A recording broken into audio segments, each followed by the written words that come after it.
Cancer,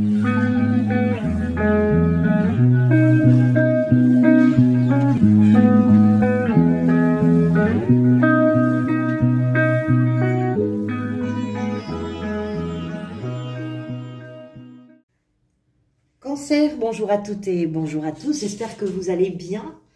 Merci beaucoup pour votre présence, pour cette nouvelle vidéo dans laquelle nous allons parler des énergies qui seront peut-être les vôtres pour ce début d'année, enfin en tout cas ce premier semestre de l'année 2023. J'espère que vous allez toutes et tous très bien, je suis très heureuse de vous retrouver.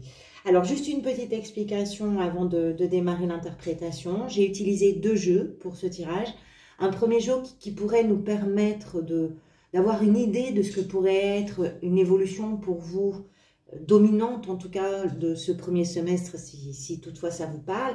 Et puis un deuxième jeu dont je n'ai utilisé que les arcanes majeures pour voir mois par mois, donc de janvier jusqu'au mois de juin, mois par mois, quelles pourraient être les énergies que la vie pourrait vous proposer d'expérimenter ou que vous proposez vous-même d'expérimenter. Voilà pour les explications. On va démarrer tout de suite par la carte peut-être clé de votre tirage. En tout cas, la carte centrale pour vous, c'est la 10 de coupe. C'est une très belle énergie, la 10 de coupe, qui peut représenter plein de choses, bien sûr, en fonction de votre situation. La 10 déjà, une 10 représente souvent une fin de cycle. Dans ce tirage-là, plutôt qu'une fin de cycle, j'ai plutôt envie de penser, enfin j'ai plutôt envie, je crois plutôt que c'est un aboutissement et une réalisation. Elle représente le bonheur. Sur la carte, on voit la famille, on voit cette famille réunie, les enfants, les parents, il fait beau, tout est agréable pour tout le monde, les relations sont bonnes, les relations sont fortes, authentiques, sincères. Tout ça, ça peut représenter pour certains et certaines d'entre vous, effectivement, que soit vous êtes en train, là, au début du semestre, de mettre, on va dire, la dernière pierre au socle qui vous permet d'ériger cette idée du bonheur, soit c'est quelque chose que vous construisez durant ce premier semestre. Alors, ça peut être familial. On va y revenir. Pour certains et certaines, ici vous avez le pape, en fin de semestre vous avez l'impératrice. Il peut s'agir d'un projet familial. Pour certains, d'un mariage, d'un pax, d'un projet de parentalité, vous allez peut-être accueillir un enfant ou vous avez peut-être le projet d'avoir des enfants. On peut avoir cette idée-là pour certains et certaines. Ça ne concernera pas tout le monde, donc je vais forcément élargir. Ça peut être un projet professionnel qui vous permet à vous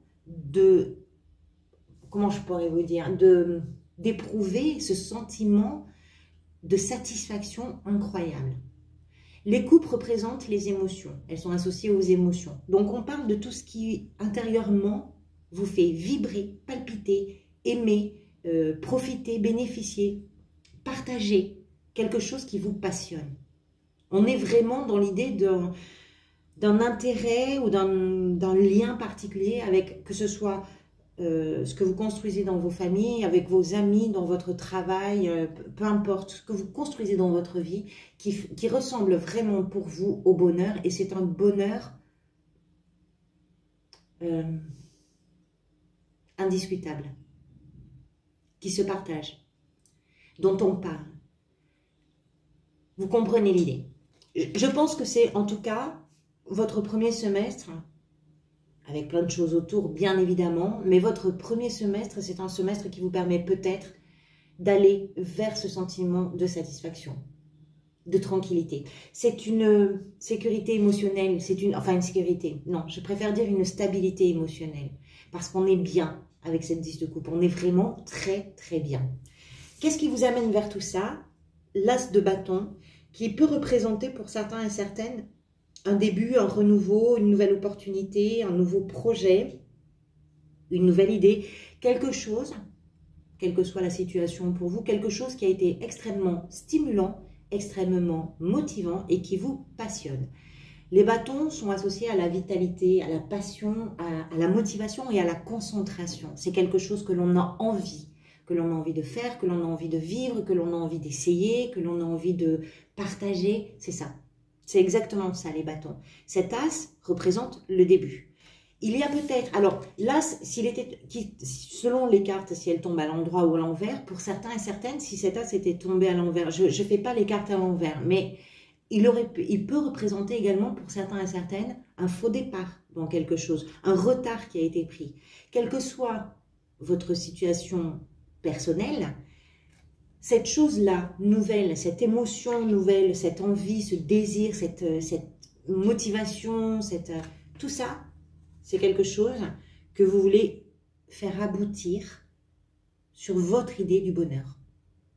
C'est lié. Ce qui a démarré ici doit finir comme ça. Ce qui va venir vous aider comme énergie, vous avez la papesse. Alors, je dirais que la papesse, c'est une carte d'intuition, c'est une carte de perception, d'introspection également, c'est une sagesse. C'est une carte de savoir, de connaissance, sans qu'on ait besoin d'expliquer les choses. Elle a une façon de percevoir qui est bien au-delà de ce que l'on peut imaginer, puisque c'est un personnage qui n'a pas besoin d'avoir une explication. Elle sait les choses, avant même qu'elles se jouent parfois. Il y a beaucoup d'intuition. Ici, elle est dans ce qui vient vous aider comme énergie. Je pense que ce qui vient vous aider, c'est que peut-être vous avez emmagasiné des connaissances, des savoirs, quel que soit le domaine concerné, soit des leçons de vie, soit des apprentissages, soit des études, peu importe le domaine qui est concerné pour vous, mais en tout cas, vous avez emmagasiné des choses qui se sont imprimées quelque part dans votre mémoire, et ce qui va venir vous aider, c'est que tout d'un coup, ces choses-là vont devenir un véritable soutien dans ce que vous avez à vivre. C'est-à-dire que ce soit un projet, on va partir si c'est un projet familial, par exemple, cette papesse, elle nous explique que vous avez suffisamment cheminé, ou vous avez fait suffisamment d'expérience, on va dire, pour savoir un petit peu où vous allez. C'est-à-dire que tout d'un coup, vous avez une façon de comprendre ce que vous vivez, ce que vous partagez avec les gens, qui peut-être même peut vous surprendre. S'il s'agit pour vous d'un projet professionnel, on peut considérer que ce qui vient vous aider, c'est tout ce qui, même sans que vous vous en rendiez compte, a pris place quelque part dans votre tête, dans votre cerveau, et tout d'un coup devient un socle fabuleux pour construire justement ce que vous êtes en train de construire. Vous comprenez l'idée de la papesse ici?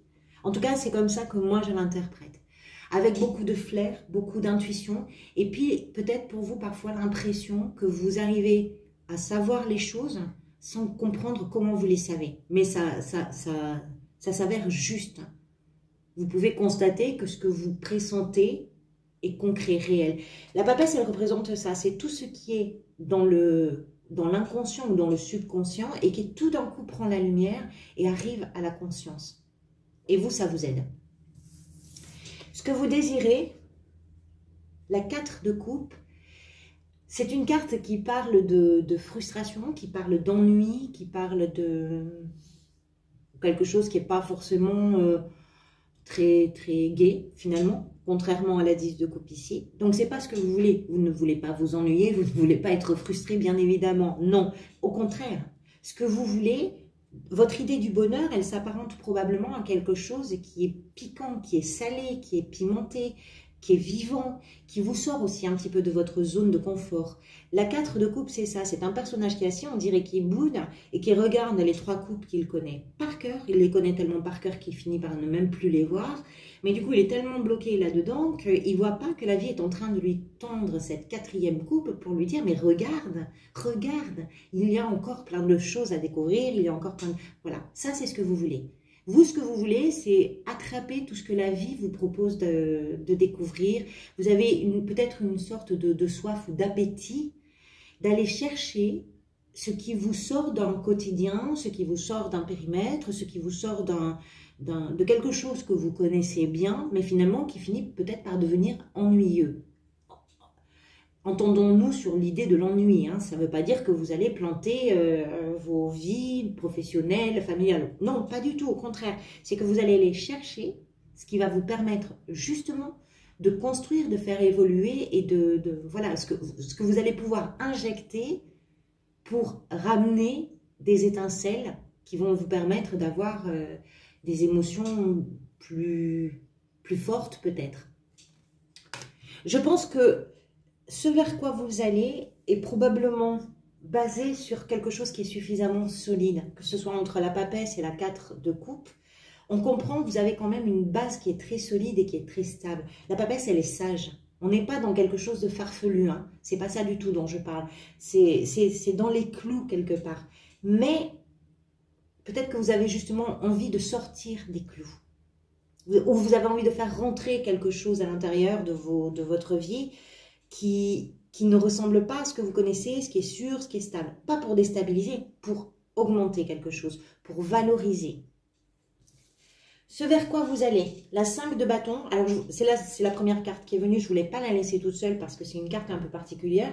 Les 5 sont des cartes qui nous parlent d'une instabilité. Je trouvais étonnant que vous arriviez sur une instabilité. Donc je l'ai complété, c'est le jugement qui est venu. Ce que ça me raconte, la 5 de bâton, ça peut être des discussions, ça peut être des petits conflits. C'est pas du grand conflit, hein, pas du tout. Ça peut être de la concurrence, suivant le domaine dans lequel vous exercez votre activité professionnelle peut-être. Ça peut être des discussions à bâton rompu avec votre cellule familiale, avec vos amis, avec vos partenaires professionnels, peu importe. Ça peut être aussi un dialogue intérieur. Ce vers quoi vous allez, à mon avis, en tout cas c'est comme ça que je vais l'interpréter aujourd'hui, c'est un dialogue intérieur pour faire taire un petit peu toutes les petites voix qui vont vouloir s'interposer. Si vous essayez de sortir de votre zone de confort, vous allez forcément être rattrapé par ce que nous avons tous, c'est-à-dire les petites voix. Attention, ne va pas trop loin quand même, on ne sait jamais où tu vas aller mettre les pieds. Ça peut créer en vous des conflits intérieurs, on va dire. Pas des grands, hein. On n'est pas sur un grand chaos. Ces conflits-là, je pense que vous allez les faire taire parce que vous avez conscience que ce que vous cherchez, ce que vous êtes en train de construire, ressemble pour vous, pour certains et certaines, à une renaissance ou en tout cas à un second souffle. On a une idée de seconde chance. Ça peut ressembler, alors le jugement, ça peut être aussi vers une décision importante pour vous, peut-être à la fin du semestre, pourquoi pas. Ça peut être aussi ça. C'est-à-dire que ce que vous construisez, ce dont vous voulez peut-être vous échapper un petit peu, ce projet-là, cette idée-là, cette émotion-là, c'est quelque chose qui fait qu'à un moment donné, vous vous retrouvez peut-être dans une situation un petit peu... Alors, le semestre finit très bien, vous avez l'impératrice ici, hein. On est vraiment sur une très belle énergie, on va en parler, hein, de créativité, etc. C'est pas quelque chose qui vous arrête, ça, pas du tout. Au contraire, c'est quelque chose qui va vous permettre de vous révéler. Mais peut-être que vous passerez par une petite zone de turbulence avant d'entrer dans le vif du sujet. On verra ça bien sûr, évidemment, hein, sur les mois à venir, on précisera tout ça. Allez, on va voir maintenant les arcanes majeures, donc mois par mois. On va commencer par le mois de janvier, où vous avez le pape. Comme je vous disais tout à l'heure, ce pape peut représenter, suivant votre situation, pourquoi pas un engagement, quelque chose en quoi vous avez véritablement foi. Ça peut être un engagement personnel, professionnel, familial. Ça peut être également des études que vous êtes en train de faire, c'est-à-dire un apprentissage que vous êtes en train d'engranger véritablement, ou peut-être même de dispenser, c'est possible, que ce soit dans un sens ou dans l'autre. Ça représente, quoi qu'il en soit, je pense que d'une façon très générale, avec les précisions qui pourront être amenées au mois de janvier bien sûr, mais d'une façon très générale, ce pape pour moi représente le cadre dans lequel vous évoluez, qui vous permet de vous engager, qui vous permet de construire cette idée du bonheur. C'est le cadre qui est posé, qui est probablement rassurant. Pour certains, c'est un cadre très formel, ça peut être un cadre traditionnel, ça peut être un cadre professionnel, mais qui vous permet de véritablement vous engager, que ce soit pour apprendre, pour transmettre aussi vos savoirs et vos connaissances, et puis de savoir en quoi vous croyez. On verra ça bien sûr au mois de janvier. Février, vous avez les amoureux. Les amoureux peuvent représenter la dualité, les hésitations au mois de février, les questionnements. Peut-être que vous vous questionnez sur qu'est-ce qui me plaît vraiment, qu'est-ce que j'ai vraiment envie de faire. Vous construisez quelque chose pendant ce premier semestre. En tout cas, vous construisez... oui, vous construisez quelque chose durant ce premier semestre. Est-ce qu'au mois de février, votre partenaire de vie a une place de choix dans cette construction? C'est possible. Est-ce qu'au mois de février, vous êtes en train de vous questionner sur ce qui vous correspond vraiment? Les amoureux, c'est l'hésitation, c'est le partenaire, c'est aussi ce que la vie nous propose de découvrir, de vibrer, et qui va être au diapason avec ce que l'on est intimement. Je ne perds pas de vue que vous allez vers une véritable révélation de vous-même, probablement sur la fin du semestre. Peut-être qu'en février, vous avez les premiers questionnements, les premières réflexions sur qu'est-ce qui me fait vibrer, vers quoi j'ai envie d'aller, qu'est-ce qui me correspond, qu'est-ce que j'ai envie de défendre dans ce cadre, dans quoi j'ai envie de m'engager. Et ça peut être aussi lié effectivement à quelqu'un qui vous accompagne, qui est votre partenaire de vie, hein, c'est tout à fait possible. Ou si ce n'est pas une personne avec qui vous êtes dans une relation amoureuse, ça peut être aussi un ou une amie, ça peut être quelqu'un de la famille qui est vraiment importante pour vous, ça peut être un ou une associée, pourquoi pas, hein. On verra ça bien sûr, on précisera ça. Mars, vous avez le magicien. Le magicien nous explique que vous êtes capable au mois de mars, même si probablement vous êtes capable avant le mois de mars, mais particulièrement au mois de mars peut-être, vous avez une capacité, un talent inné à mettre les choses en place et à les réaliser. Il y a quelque chose, je vous parlais tout à l'heure avec la papesse, de cette conscience un peu surprenante parfois, parce qu'on ne sait pas d'où ça vient. Finalement, on comprend que tout ce qu'on a engrangé avant a permis d'en être là où on en est, et tout d'un coup de révéler les choses différemment avec beaucoup d'intuition et beaucoup de clarté. On n'est pas dans le coup d'éclat du tout. Ici, avec le magicien, peut-être que vous prenez conscience pleinement de tous les outils qui sont les vôtres, et même si vous n'avez pas une grande caisse à outils, vous avez suffisamment de choses en vous, de potentialités, pour pouvoir réaliser ce que vous avez envie de réaliser. Le magicien est un faiseur. Il fait exactement ce qu'il veut. Et c'est une énergie qui est une énergie d'abord de confiance en soi, parce qu'il y a beaucoup d'audace, parfois, à oser tester les choses, s'aventurer dans quelque chose. Hein. Je vous disais tout à l'heure que vous êtes peut-être à la recherche de choses qui vous sortent un petit peu d'un quotidien, d'une routine, de quelque chose que vous connaissez en tout cas. Le magicien nous explique qu'il faut avoir des audaces et que c'est souvent par l'audace comme ça que l'on peut se rendre compte qu'on fait quelque chose d'incroyable. Et vous avez cette potentialité-là peut-être au mois de mars. Au mois d'avril, vous avez l'ermite. Alors, l'ermite, c'est là aussi un peu comme la papesse d'ailleurs, une carte d'introspection qui nous parle également de sagesse. L'ermite nous fait comprendre que peut-être au mois d'avril, vous avez besoin de prendre un temps pour bien faire le point sur votre situation, pour bien comprendre où vous en êtes, peut-être comprendre où vous avez envie d'aller, parce que ce que vous êtes en train de construire est très important pour vous. Donc, avril marque une pause pour mettre un peu plus de lumière sur le chemin que vous êtes en train de faire. C'est une étape importante avec l'ermite, puisque c'est une étape à la fois de compréhension, et de cette compréhension-là pourront découler tous vos choix, toutes vos décisions. Si au mois de février, il y a des hésitations, par exemple, c'est possible. Avril, peut-être que vous prenez aussi le temps de répondre à ces hésitations-là. C'est possible. C'est possible.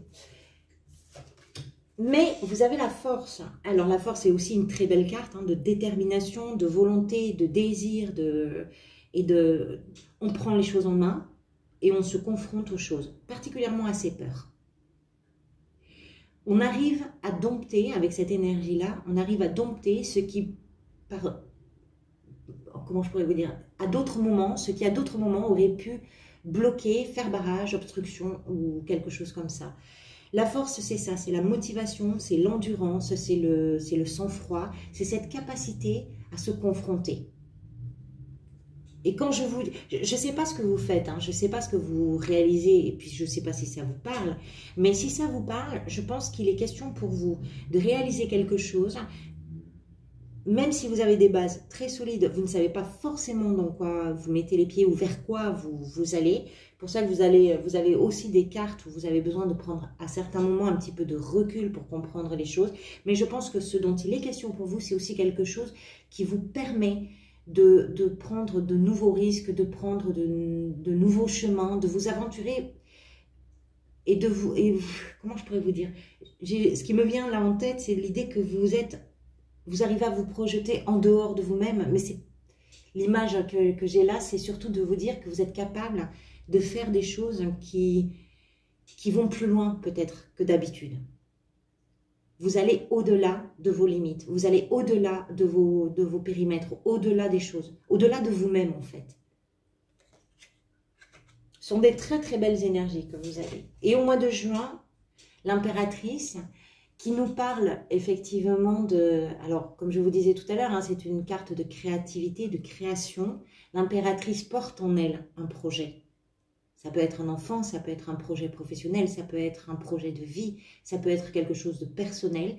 Elle porte en elle ce qui a du sens, ce qui représente l'amour, au sens très large du terme, ce qui représente le cycle naturel de la vie, ce qui représente pour elle un enrichissement, quelque chose qu'elle a envie de protéger également. Donc, la fin de semestre, pour moi, si ça vous parle, c'est une fin de semestre qui vous permet de donner le jour, peut-être, à une émotion nouvelle, à une envie nouvelle, à un véritable projet de vie.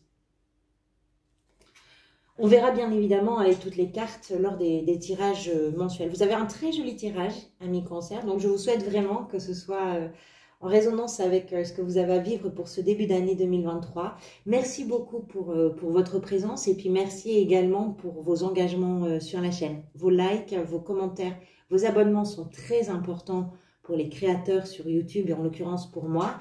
Donc, merci pour ça. Et puis, merci simplement d'être resté jusqu'au bout. À très bientôt. Prenez soin de vous.